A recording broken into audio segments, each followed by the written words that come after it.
Marteler des feuilles de métal pour honorer celles et ceux qui ont disparu. Ici, on met sa créativité au service des morts et des mortes dont on veut célébrer le souvenir. On fait pour la maman de mon conjoint.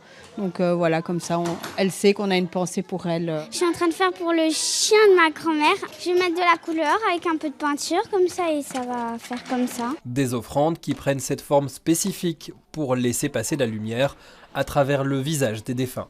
À partir de là, en fait, les gens viennent décorer la boîte, qui est une boîte en métal, viennent la décorer et y mettre toutes des petites attentions ou des petites références à cette personne qu'ils aimaient. Cette tradition vient du Mexique, où le rapport au deuil se fait dans un environnement beaucoup plus joyeux. Je voulais montrer à mes enfants justement que le deuil n'était pas que tristesse et qu'on pouvait rendre hommage aux morts avec des couleurs, avec de la joie. Des couleurs qui prennent place dans les Marolles, sur le parvis du centre Bruegel, où le collectif Tados s'installe depuis 7 ans.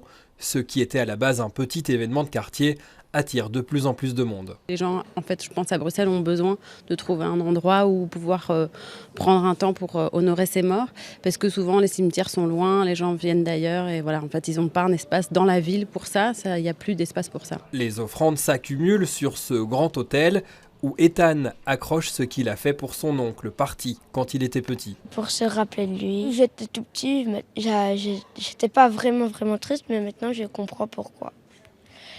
Et ma maman, elle est triste aussi. D'autres activités prendront place cette semaine, spectacle de squelettes, atelier cuisine.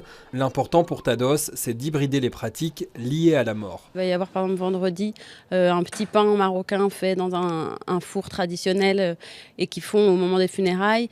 Voilà, notre idée, c'est pas d'être dans un folklorisme mexicain qui serait totalement respecté, c'est de mélanger les cultures et que les gens se parlent. En fait, tout le monde a une tradition sur les morts, tout le monde fait quelque chose et c'est plus intéressant, on trouve, de le faire ensemble à Bruxelles, qui est tellement multiculturel. Samedi, les Dia de Muertos se termineront par une grande procession qui rassemblera des centaines de personnes à la mémoire de celles et ceux qui nous manquent, mais aussi pour rire de la mort et se gausser de notre mortalité.